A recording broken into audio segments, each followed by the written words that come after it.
hate to be the one to break it to you, but sex education of the past failed us. Because birds and bees, they don't fuck. Welcome to Birds and Bees Don't Fuck, a show where we learn exactly how bad our formative sex education, or lack thereof, really was. I'm your host, Arielle Zadok. My guest today is a trauma specialist, sexuality educator, survivor's advocate, co-owner of Cintima, and truly an all-around bad bitch because she does so much stuff and it's incredible. Please welcome to the show, Jimanekia Eborn.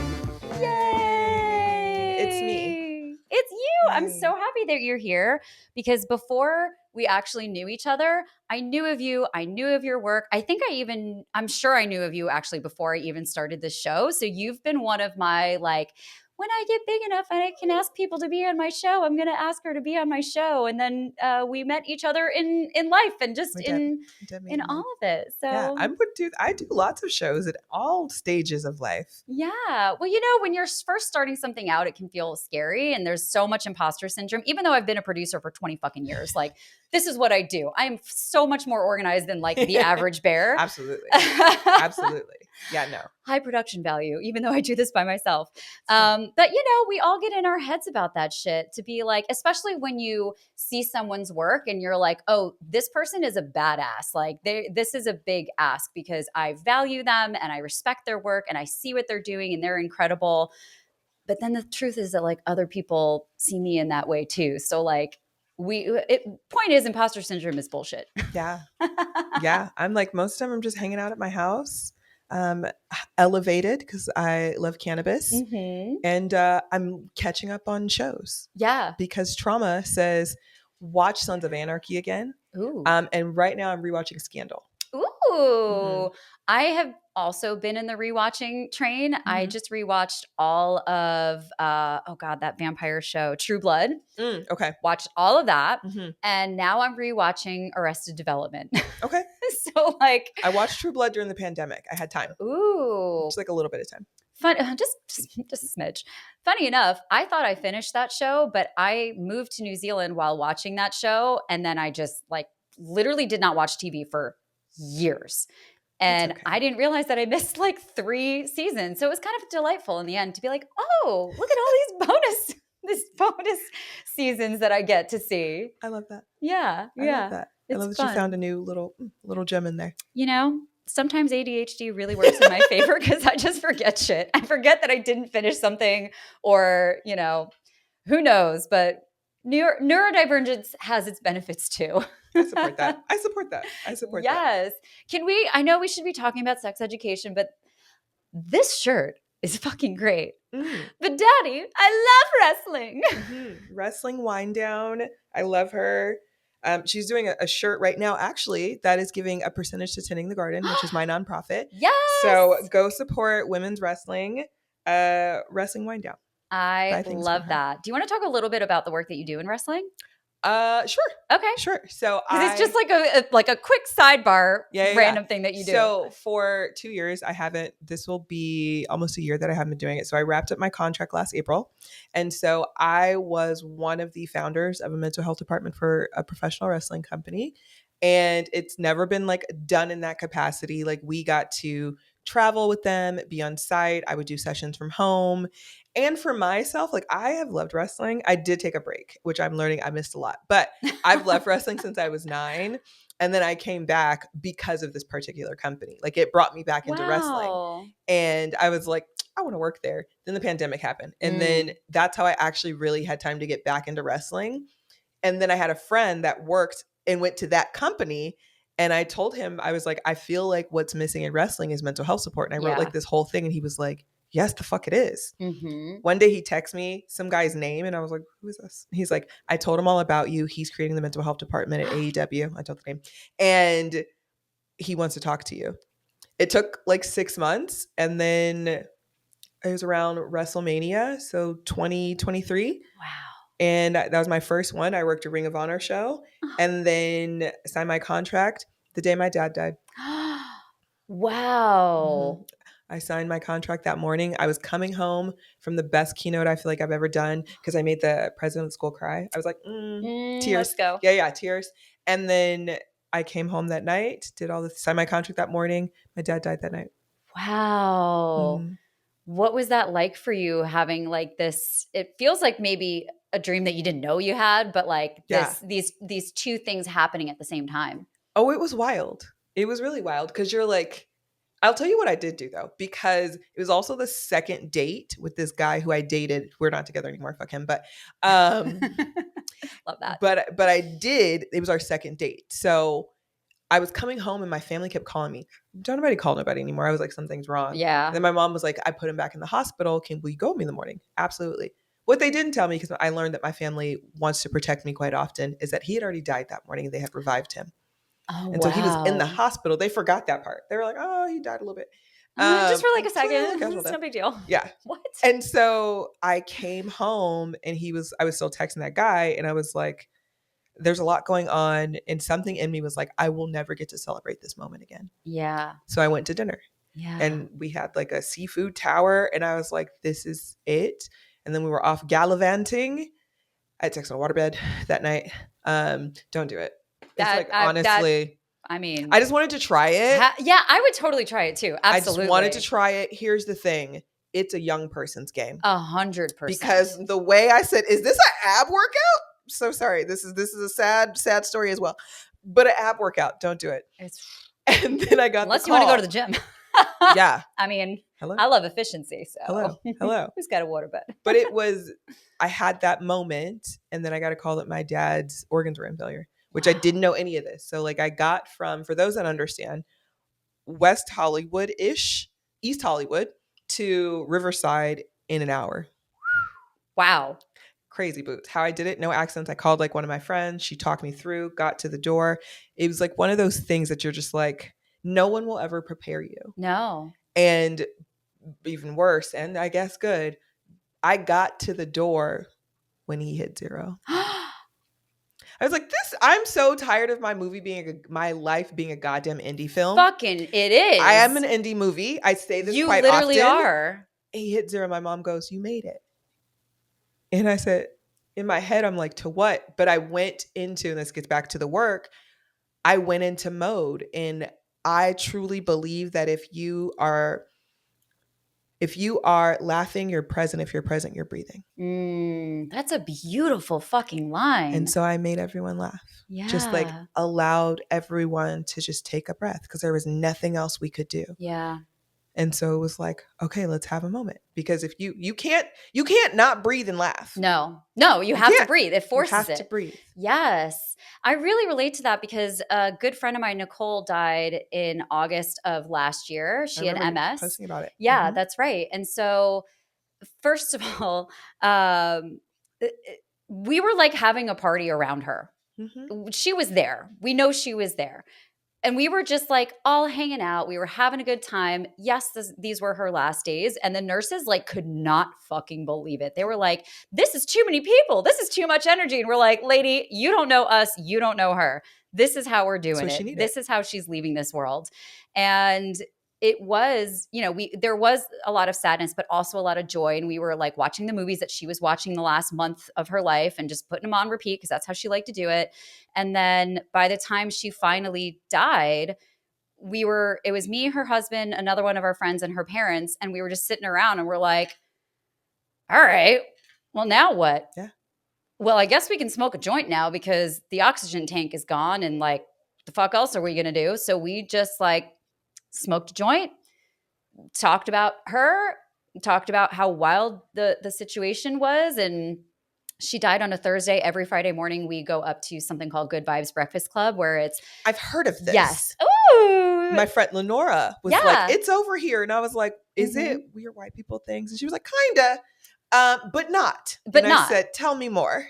Yeah. It's LA. Sometimes I'd be like, that feels like a cult. And it is a cult. It is and it's not. This one. No, yeah. Not this one. Oh, yeah. But I've been tricked to go to a cult thing before because sure. it's LA. Ooh. And you fucking never know. That's why I asked. Yes. You'd be like, oh, that sounds cool. Tell me more. Yeah. If you don't know things in LA, ask more questions. Ask all the questions. Because let me tell you, everyone wants to be a cult leader. And no one wants to be a cult leader, and sometimes they are, and they don't mean to be, but they are. But it's also the cult capital. Yes. Is Los Angeles. So maybe if you want to, like, I don't know, find some friends. Tax write-off? I don't know. Anyway, yeah, there's definitely more than white people up there, and that is the good thing. And it really is. It was Jay and Nicole. They kind of like, it was them and a few other people that would go up every Friday morning and like fuck off when she got sick. They were just like, they both worked in entertainment. She was like a very high-end publicist, like launched careers and shit like that. And you know how chaotic this industry can be. So when she got sick, they were like, we need to fuck off. They bought a Porsche to like go around and live their life. And every Friday morning they would go up and do this. Well, when the pandemic hit, there was nothing else to do. It sure wasn't. And speaking on like mental health, it just became this ritual that we would all do. And a lot of people still do it on Fridays. It's much different now that she's gone for sure. But every single Friday, don't tell Disney, but I would sneak up as often as I could. It was very chaotic that I would do it, but I fucking had to. Yeah. But you're offline, you're off the internet, and you know, men especially, we don't see a lot of spaces where they're actually connecting and being intimate and being honest. And we need for all of us. Yes. And keeps so us all safe. Like, yeah, it was about cars and everything, and it is about cars, but like the level of like love and connection and bonding and all this shit that would happen up the mountain, because we could not be on, you can't reach us. There's no service up there. Now there's some Wi-Fi, but there's no service up there. You're in nature. You're with people who care about each other. It was also a fucking pandemic. That's kind of how it blew up. You're talking about cars, but you're also talking about life. You're talking about marriage and divorce and babies and death and, you know, struggles and shit like that. And like those spaces are just so important. And then I'd come up there with all my sex education shit. They're like, start talking about buttholes. And I mean, people, here she comes. I actually had a partner that when he would come, he would say, "Here I come." So every time I think of that. I'm sorry? He like would say, when he would ejaculate. Yes, he would say, "Here I come." How did you not laugh? Sometimes I did. Okay. Sometimes I did. Okay. I mean, we love a warning. We love a warning. You got to tell me. I got to brace. It's the tone of it. It's the tone of it. If he was like, "Here I come," I'd be like, no more. No. Shut it down. Right. I mean, honestly, the sex was so good that motherfucker could say anything. Sometimes There's the truth of it. That's the truth of it. He could say anything, and I'd be like, let's fucking go. Sure. Let's do it again. 5 times over, please.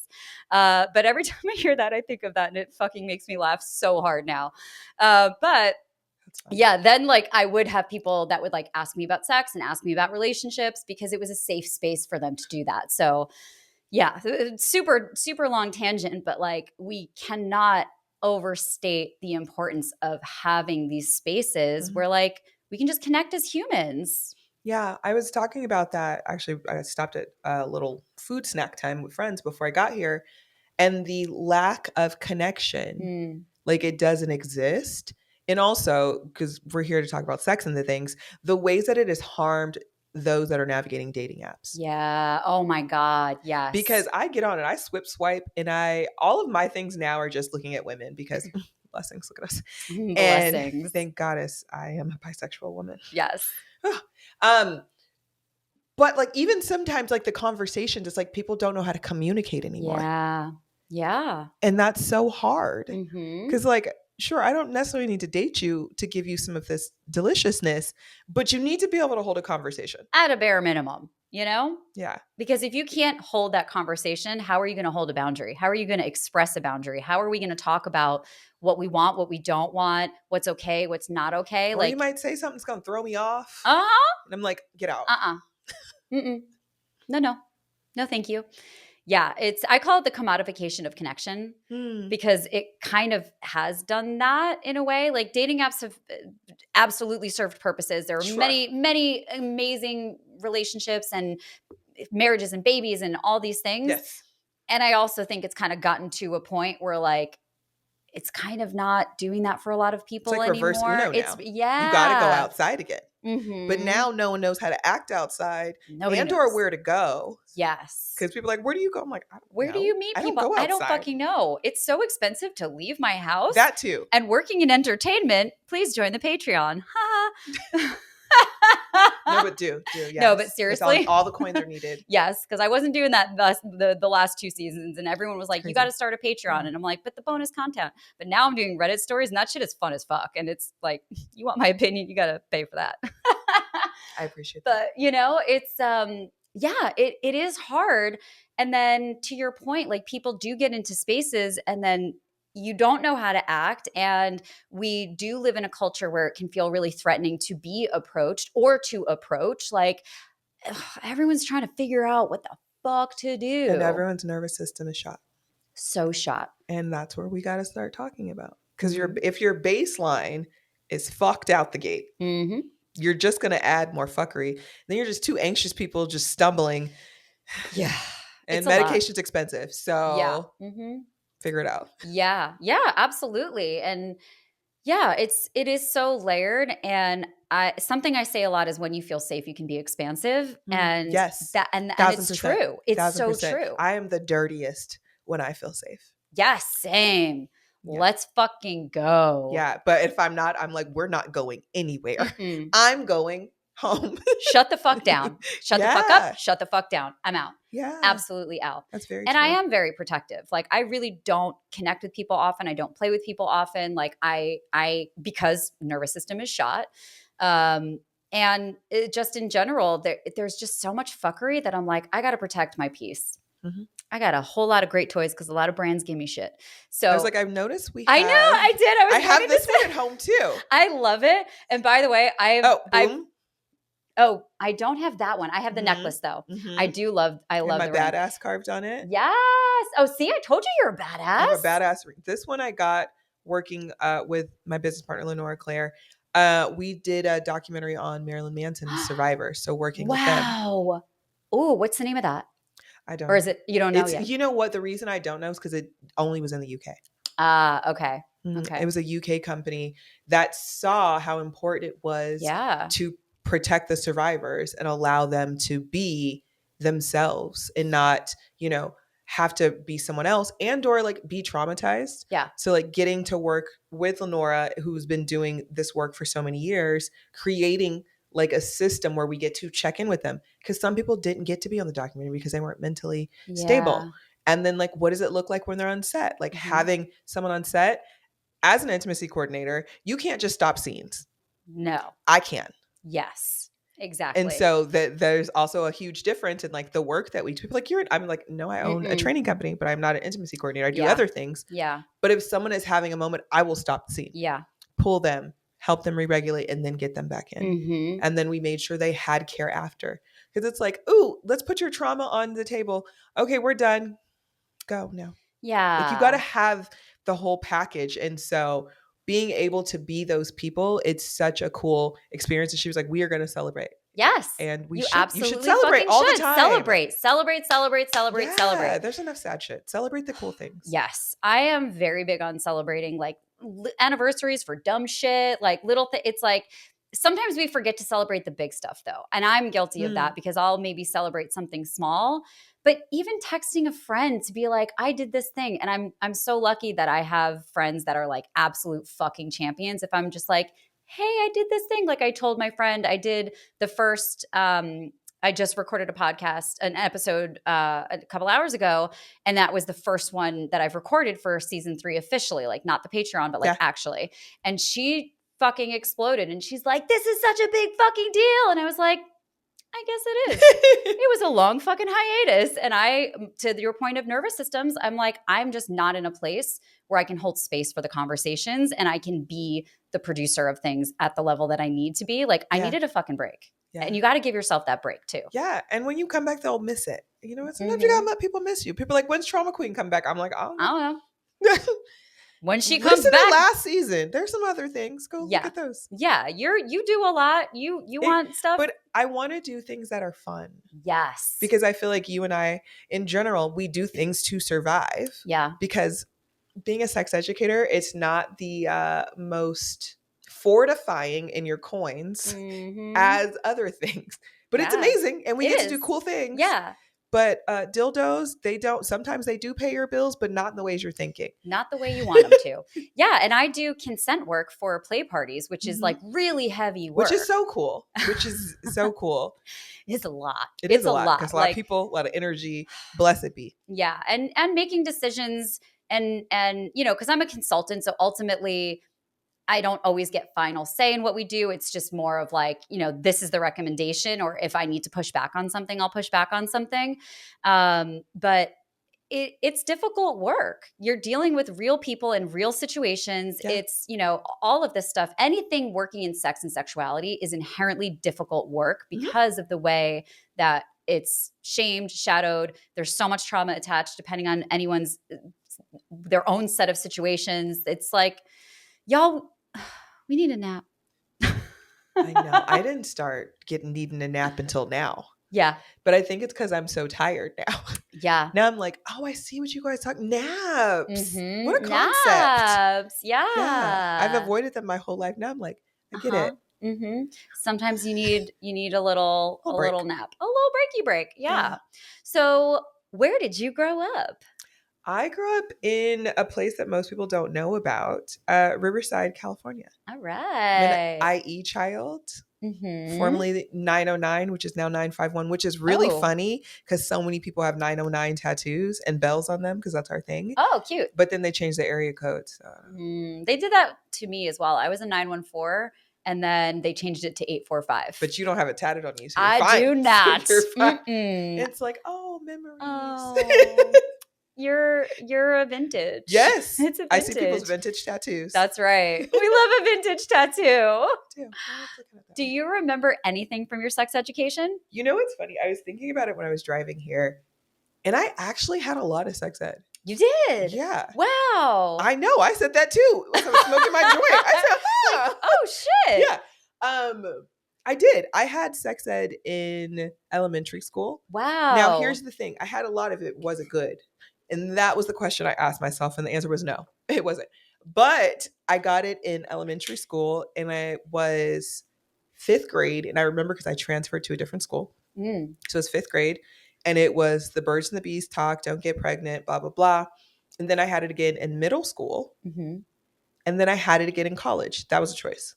Oh, I mean, we love the choice. Yeah, I chose. Obviously, that's the path. College one was a class. So I got to choose in college. But yeah. Wow. Yeah, interesting. And so what do you remember of like how they implemented it or anything that they actually shared other than like, sex is bad? The fact that they separated us, I always remember that, which I think is stupid. Because if we're going to be touching each other's bodies, shouldn't we know about it? Crazy. Right? Boots. Crazy. Maybe they just wanted everyone to be gay. So everyone was a little cry. It's okay to be a little gay, y'all. You know, it's be okay a little gay. Maybe if more people, never mind. You're going to get me revved up and we're going to get canceled. So let's not. Show season 3. Put it on the Patreon. You got to pay for it. But I remember like they separated us. I remember there were videos, nothing too graphic. Yeah. Did you get the birthing video? I think that shit was graphic. I think middle school. Okay. Not in elementary school. And then I was like, I'm not doing that. Mm. It really, you know what? It reversed Uno card because I said, I'm not doing that. Yeah. I will not be bringing a child into the world. Mm-hmm. So sorry. I was like, this looks terrible. Every single part about this looks terrible and I don't want to do it. Different version of Busted Wide Open. Yeah. We're going to stitch it right up. I know so many people, and I love my friends' children. Yeah. And I give them back. Mm-hmm. Same. It's not a job I want. I will say, though, they felt like elementary school and middle school felt like a teaser.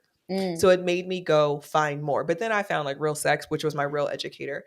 Same. Real Sex, Taxi Cab Confessions, yes. Red Shoe Diaries, The Bunny House Ranch. Oh, yeah. I was on that. I had cable in my room. Yeah, same. With a door. Mm-hmm. Same. And then the HBO, yes. Skinamax if you're nasty, really taught me. Yeah.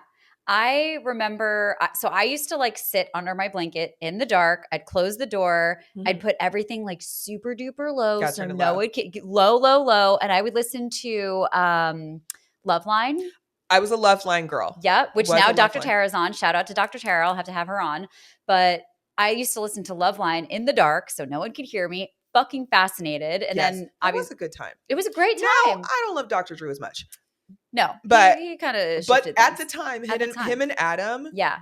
it didn't exist. Yeah. And before that, it was Dr. Ruth. Yeah. So, and they would play reruns of her. So I did the math because I remembered listening to her. And then I did the math one day and I was like, wait, okay. So she was off air before the time that I remember listening to this, which was around when I was like 8 or 9. It was like way too young, but I was fucking fascinated. So who cares? And I'm sneaky. So I think I was just listening to like reruns of her because I distinctly remember listening to her voice as being really young and then listening to the two of them. But I also remember watching Real Sex on HBO in the same way. Like I think I would even make the TV as dark as possible. I used to have it where you used to be able to do the back button. Yeah. So I would have it on something else. So I'd be like, quick. Oh yeah. Yeah. It's crazy. What? No. The things that we used to do.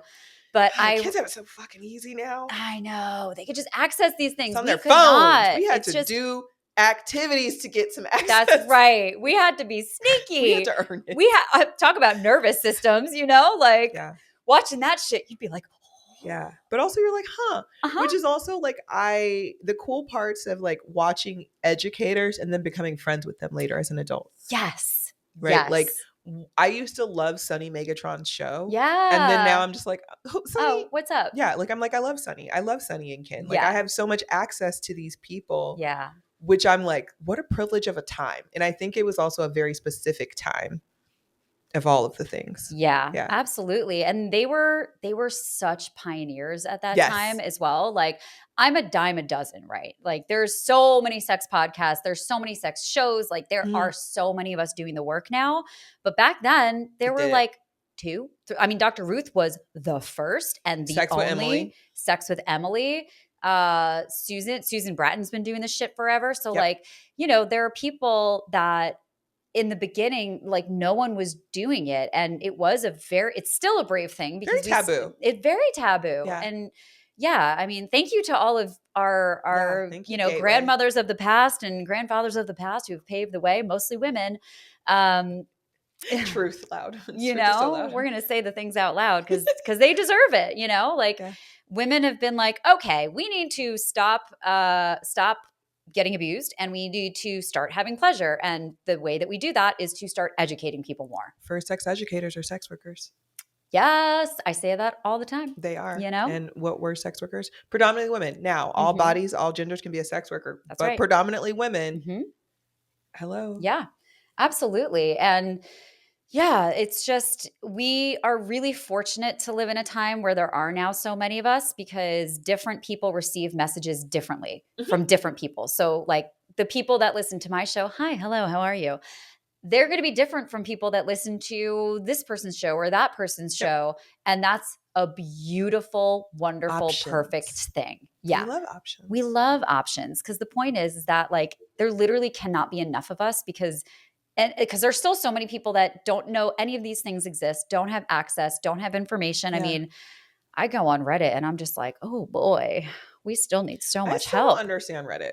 Like I get it, but I don't know how to work it. And I've tried and I said, maybe I'm too old for this. I am low-key obsessed with Smosh Reads Reddit. Shout out to them. And now Two Hot Takes. Shout out to Morgan because they just read Reddit stories. And that's why I decided to start doing it. I get when people do it. Yeah. And I'm intrigued. But going to Reddit, I can't. That can't be me. I'm like, I want to read Reddit stories but then I'm like, it's going to fuck up your career because you pettier in real life and people know.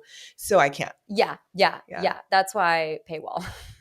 I'm like, because I said something in the last episode where I'm like, okay, Jimaneka's truths. This is exactly. I'm like, this is not my consent director hat on right now, and I'm going to tell you the way to do this as consensual as possible. But this is some fucked up shit I'm going to say right now because sometimes it'd be like that. Yeah. But the reality is, it's a lot of people that just don't have other people to turn to. They don't have community. Friends, family, educators, like how fucking lucky are we and privileged are we to have each other? Absolutely. Like, I mean, I know if some shit was going down, I know I could probably text you and be like, hello, and it would be fine. And you could do the same for me. Yeah. And something that I really loved at XBiz this year, which I love going to XBiz. It's I all. went to the award. I didn't go to the awards. I'm a liar. I went to the adult part of the awards this past Sunday. Oh, you did? I got to I wound dress up up. missing that. I got to dress up. I should have gone. Where was I? I was doing something else, I think. I did want to go. I was so burnt out after like a week and a half of doing expo stuff. And I went to the other awards. So I did the first awards. The 2 years ago, I went to the second awards. Yep. I did not even make it to X3 because I was just so out of it. It's all a lot for me now. It is a lot. X3 is also just like intense because it's a lot of fans too. And then it's AVN now. It's AVN now. January's a busy month for it the is girls. So girls busy. are busy. They're booked. Yeah. Give them their money. Give them monies. Also, I have like everybody's cards on my table. This is like my XBiz like, dump over here. We've got like an open sex toy. We've got all these things.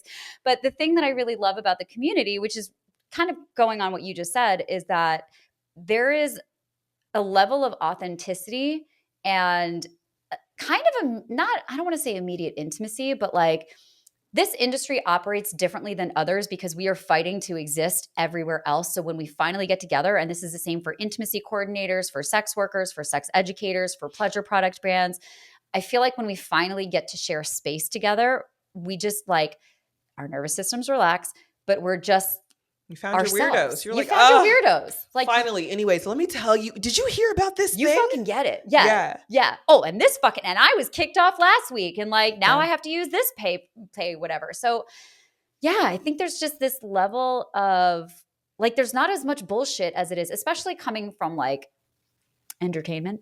No shade, but a little bit of shade, where there is a lot of a lack of authenticity and like a yes and culture and people pleasing and power dynamics and all these things.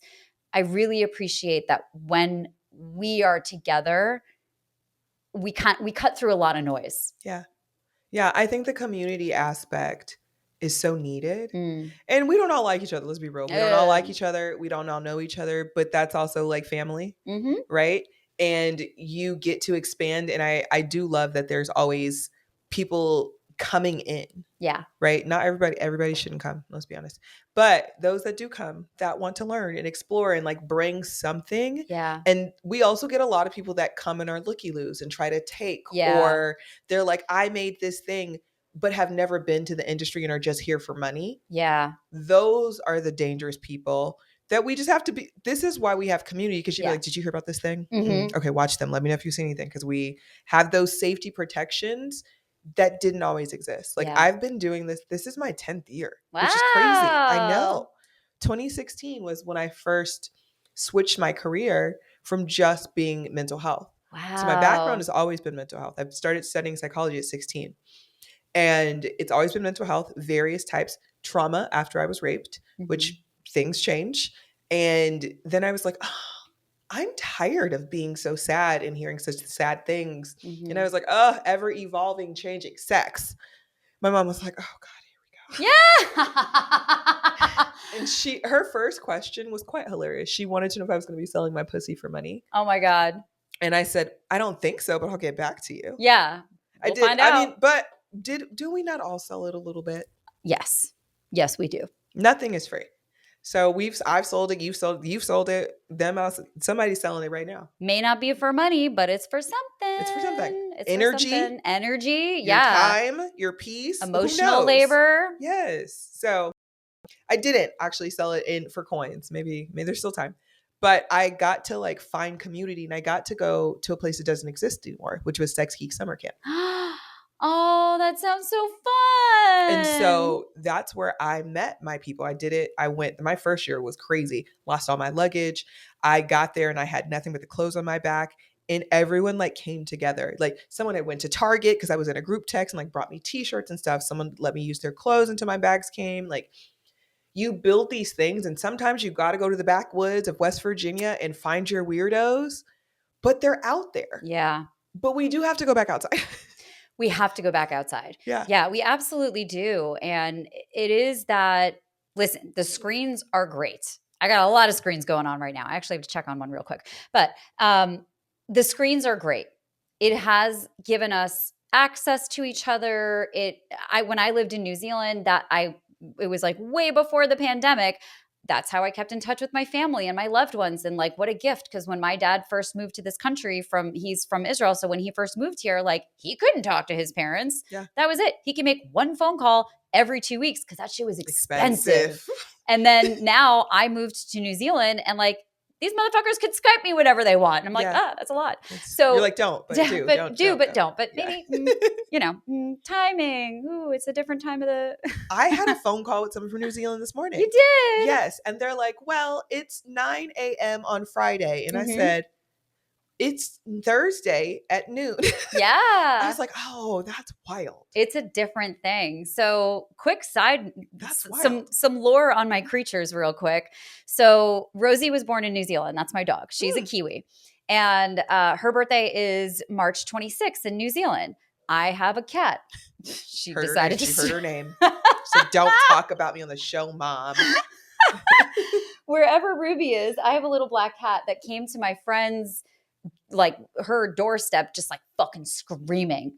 And this little black cat came to my friends. We were on a group thread. The normal person that would always take all the creatures did not take this creature, which was very odd. But she came screaming on the night of March 25th, which would have made it Rosie's birthday in New Zealand. So after like nobody claimed this cat after a week, I was like, if this little bitch is a girl, I'll take her and see how it goes because she's a black cat. That's cool as fuck. I did not want a cat again. I was so done with cats, and I had boy cats, and I was like, okay, if it's a girl, I could do a black cat. Sex educators and black cats, they just fucking go along. It's also, like you're also quite witchy. I'm definitely quite witchy. Yes.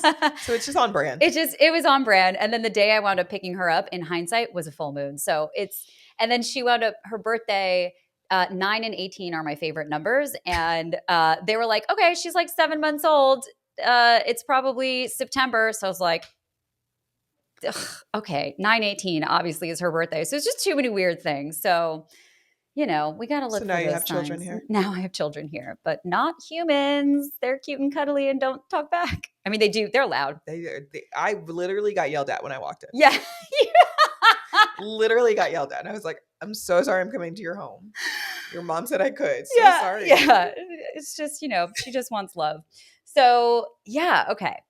So how did you transition into, like, how did you get involved in intimacy coordinating? And because that's not what you do, but you own a company. Yeah, that's crazy boots.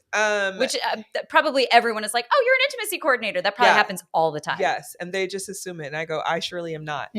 Because as you know, that's a whole career. And that's a whole nother one that I don't want.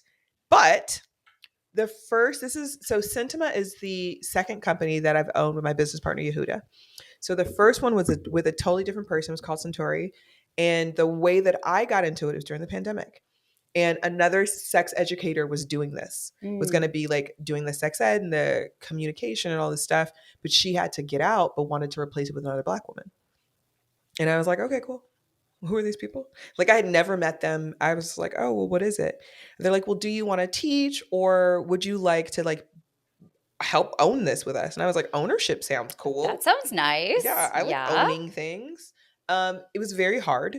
I knew nothing about intimacy coordinating. I had looked into it years ago when you're trying to figure out what you want to do in sex ed. I was like, that's a cool thing, because that also combines my background of like trauma and mental health. Yeah. And then I was like, I don't want to do it. But reasonable. Still, whole nother career. I said, I'm on this path. That's a different path. But we had this company, did it online. We did 2 cohorts, and then the company dissolved. That's not a word. Dissolved. That a word? Dissolved. There dissolved. It is. Dissolved. Like, delusion. No, yeah, dissolved. And Yehuda and I kept working together and just like being friends. He asked, do you want to do this again? And I was like, we could, but it had to be totally different. Yeah. And we thought about it. And he was like, we need a third. Yeah. And I was like, yeah, because there's something about that 3 dynamic, that triangle, that helps to balance. Because there's always someone else to be like, no, but do you hear? And like work it through. And we brought in one of our first students, Jacqueline. And Yehuda was like, blah, blah, blah. Like, you have to listen. And blah, blah. I was like, I'm sold. Like, I don't really need to be talked into it. I trust you. You have worked with her. She's been your second. If you think she knows the things, her business brain is like one of my favorite things. She's also a Gemini. So Ooh. there's 5 people that run the company because both of us are Geminis. I was like, ooh, who else is behind the Yeah, scenes? no, it's nope, us. just Yeah, there's that 2 makes of me and And 2 what's of her. Yehuda? Is Is he a Scorpio? No. his birthday is Saturday. Sagittarius? Happy birthday! No, what are we? Oh, Aquarius, I think by now. Aquarius. Yes. He's an Aquarius. I'm so that's sorry. my sister's sign. I'm so sorry. I was like, no, Yehuda's birthday is this week. Oh, we love you. Yeah, so we balance each other well. Yeah. And then, creating it. We are not the only intimacy coordinator training company. Mm-mm. We tell people, go look at the others. Yeah. Like, if you come to us, I want you to want to be here. Yeah. Now, do I think we are some of the coolest? Absolutely. Look at Y'all our are stuff. very cool. And we're hello, fun. Flickr Festival. Yes. Well, this lovely human came and assisted Yes. with our first film festival, which is, we just announced our second year. I did see yesterday. that. By the way, sign me up for whatever y'all need. Like, I got you. Come on down. Yes. And no, we got to create this in a way that we wanted to meet people's needs. Mm-hmm. It's a program that is predominantly online because adults transitioning careers, you got to do it when you can do it. Yeah. Now, do you have to come in person? Yes. 4th module, it is in person 4 days. Our next one is actually next month. Yeah. We do it 3 times a year, and you get that training in person. You get to do all the things. And then we create a set for you. Mm-hmm. And you run through from beginning to end being an intimacy coordinator. Like, we want you to feel good. And that's just like that part. And then there's so much more. But we get to do really cool stuff and help really cool people. And it's really, for me, it's an extension of the work I already do. Yeah, absolutely. Everything is just an extension of the work in ways that I honestly never could have imagined. Yeah. I feel like I've already done all my dream jobs. Like, getting to work in wrestling, crazy. Like, I got to work with my favorite wrestler, Sting. Like, what is that? Crazy. I love that. I'm like, Edge, he's like, I love your glasses. And I'm like, thanks, Adam. You do have great glasses. I was thinking that at the beginning. I was like, you don't have to say it out loud right now. Just talking. Don't say it out. Just don't interrupt. I do have a glasses problem. Like, no, you have a glasses solution. I have like 40 pairs. They're so good though. Your glasses game is so fucking good. It's also, I can see. Yes, aging. but what we see, I'm on the receiving end, and you got game, girl. It's real good. Yeah, I love that I get to do these things. Getting to do these, having a nonprofit for survivors, never could have imagined any of this. So I will always say that everything I get to do is a privilege. If anyone listens to me, allows me in their space, like, I don't work with the wrestling company per se, but I still have wrestling clients. Yeah. And now I have become a safe person in another community. Yeah. And people be like, no, I've heard about you. Can I ask you a question? And I'm like, yeah, absolutely. Yeah. Like, to be that, as you know, like going into other spaces, like going onto a set and they've never had a safe person. Yeah. Because wrestling is like going onto a set. It is. Oh, absolutely. There's cameras and things and like, there's it's people. All of it. It's a set. It is a set. And so like, and being it's an trusted, art form. So good. It's also camp. So yeah, it's all the things. When I got my friends tickets, they'd be like, do they know it's gay in camp? And I was like, some of them do. Mm-hmm. But some of the rest are just in denial. We know. Yes.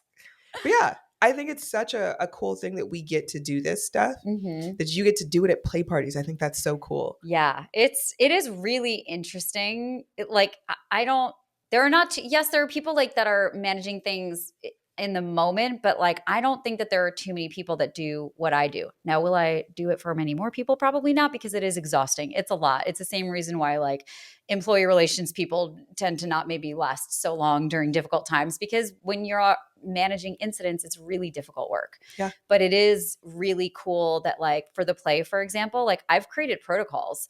I teach a power dynamics training. So anyone that's on our team that's working, they have boundaries around who they can play with, when they can play. The activation facilitators, like you can't play with people that go through your activation because there's a power dynamic. There's intimacy that's created that people are not necessarily aware of. And so we have to create boundaries that allow us to play in a way and allow us to experience things in a way that safety is not going to be compromised. Yeah, because you get wrapped up, you get excited, and you're just like, oh, all the things and all the pretty lights and the pretty people. And you get a little cocktail, and then you're like, well, a little fuck it slips in. Yeah. But necessarily it might not be the same fuckage you started with. So like Yeah. the boundaries allow for that check-in. Yeah. Yeah. And, I think specifically in play party situations, because this is real sex, right? Like we're talking with people's actual sexual This experiences, is not not intimacy performing. coordinating. It is No. not intimacy No, these coordinating. are real people fornicating. Yes. Yeah. 100%. I joke that I recognize people by the look of their buttholes. Oh, you and buttholes. I see a lot. I mean, listen, I had a butthole person today. So things I say on this show. Yeah, a butthole person. I had a love it. butthole person. But yeah, it's, we're dealing with people in their actual sexual experiences. Yeah. And some people come into the space and are just not that experienced. And for the people who are facilitating these experiences, there is a responsibility that you have to make sure that the people who are coming to this, whether you're volunteering as and facilitating, or whether you're getting paid, or whether you have a big role or a small role, it doesn't matter. You are a part of creating an experience for someone. And it's so important that we see that as something sacred, because otherwise, as we have seen in literally every single industry, that is where abuse happens and starts. It starts from one person seeing their position of power and taking abusing it. a little advantage here, a little advantage, pushing a boundary there, pushing or fucking going off on it. So, it's something that I'm really proud that we do. And, it's like the weird things that you wind up doing with this experience. Which is the cool parts. Yeah. When you tell people that, I'm sure they're like, oh, I didn't think about that. Yeah. When I tell people I worked in wrestling, they're like, I didn't think about that. Yeah. Or you do this on a TV show. I'm like, yeah. I also do like script support and things for like trauma. Because sometimes people write shit and you're like, no woman, you didn't talk to anyone that's ever been assaulted. No. Because what is this? Yeah. Like having actual people in the understanding, there's so many different ways that we can show up and exist. And we do them. And we get to do cool shit that also people don't know about. Yeah. There's so many. This is also what I love about seeking out people who work in sex and sexuality. Mm-hmm. There's so many different things people do. Many. I'm amazed every day. I'm like, you do what now? I didn't know there was a thing. Tell me more. You made that? Yes. That's wild. Yes. Like she had an idea of a butt plug and made a butt plug. Like, who just fucking makes a butt plug? I don't know. Shout out to you though. I'm trying to get my butt game. Amor sweet. More sweet. But anyway, yeah, it's I think people in this industry are absolutely fucking fascinating. Yeah, we're all weirdos. Yeah. We are the weirdos, mister.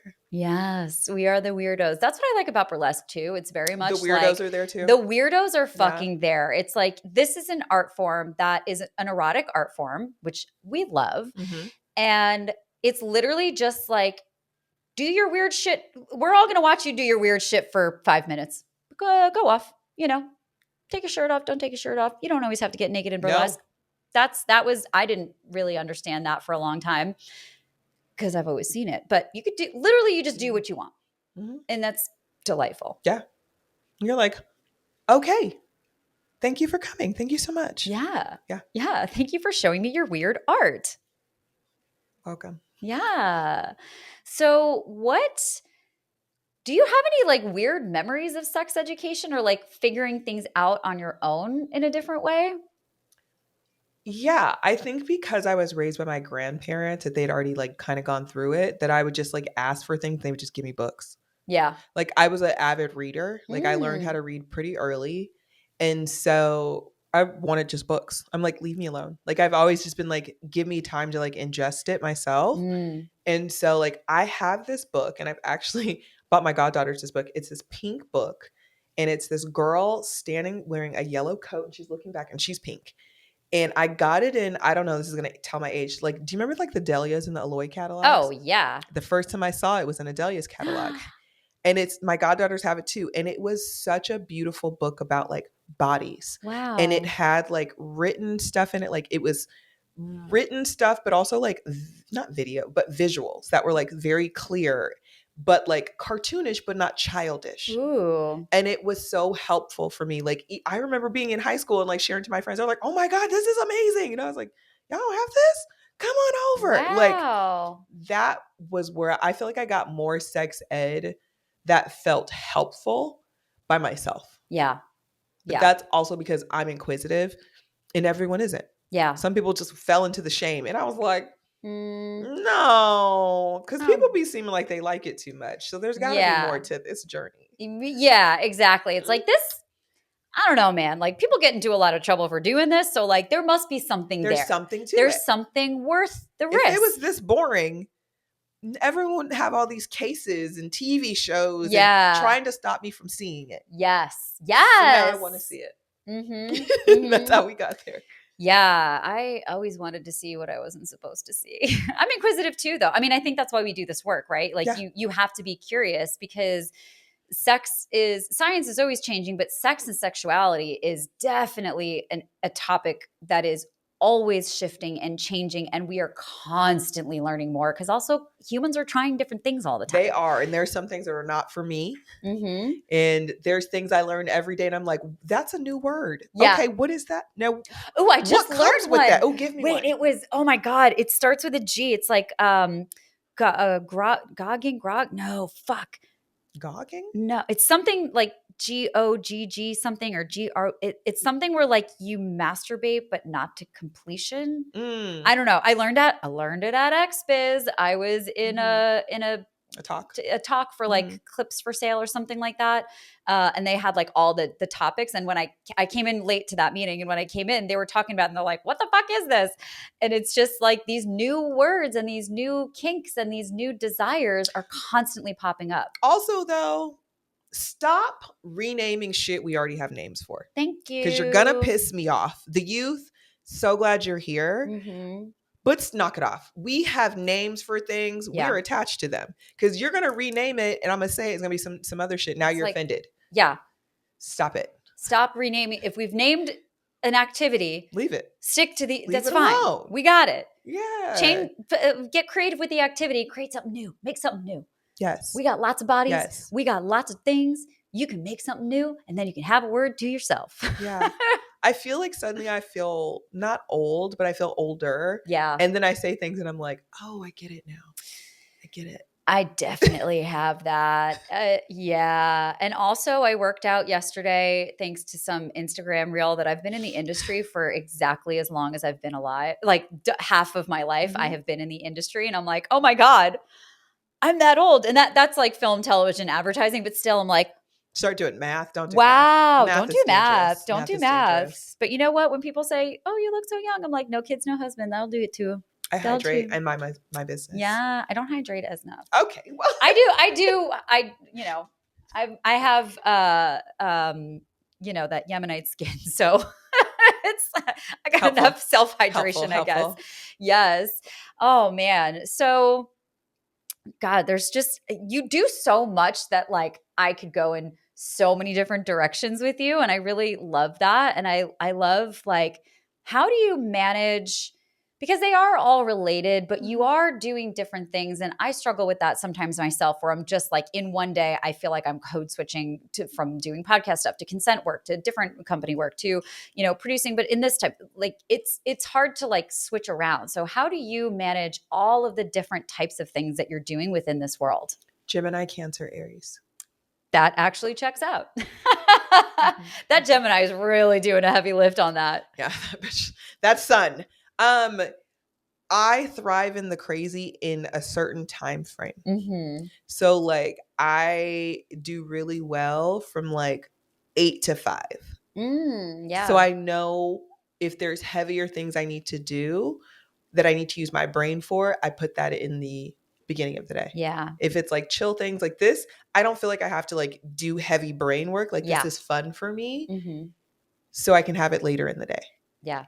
But if it's something where like I have to like teach a class or something, I'm like, can we do it in the morning? And so I think I've just learned myself enough to do that. And I don't do everything in one day. Like there's some things that like I don't do with like, I do one-to-one with clients. I don't advertise it. Yeah. So if you find it, you find it. But they get access to my calendar. So I want that to be the first step of them taking back whatever they need. Yeah. So they have access to the calendar. Sometimes I'm like, oh, I have a meeting. Yeah. Oh, well. So I check my calendar the night before. So that also helps me to kind of prepare on what's coming up. I don't check it before then unless I'm like trying to schedule something. And also I have a project manager. Ah, what a dream. I pay because I don't want to do the things. Yeah. So do I have to work a little harder to make sure that Steve has a salary, little boop? Sure. Yeah. But I make more money doing that. Yes. I make more money. I probably would have lost all of my shit multiple times. Mm-hmm. And they get to do the thing that they're really good at. Yeah. And I don't have to do it because I'm not. Mm-hmm. So that's really helpful. Being able to, like, when I finally took that pressure off, Yeah. like Steve has been with me, which is crazy. Steve, this has been 2020. Wow. Yeah, Steve officially became with me in 2020. Wow. January. Shout out to Steve. Yeah, which That's is wild. amazing. Yeah. Wow. It really does make a difference. And being a producer myself, I struggle because I can do everything and I like to do it, Sure. but I don't want to like there are definitely times and spaces where it's like I love doing the show and producing the show, but like what a fucking joy it would be for me to be like, these are the guests that I want.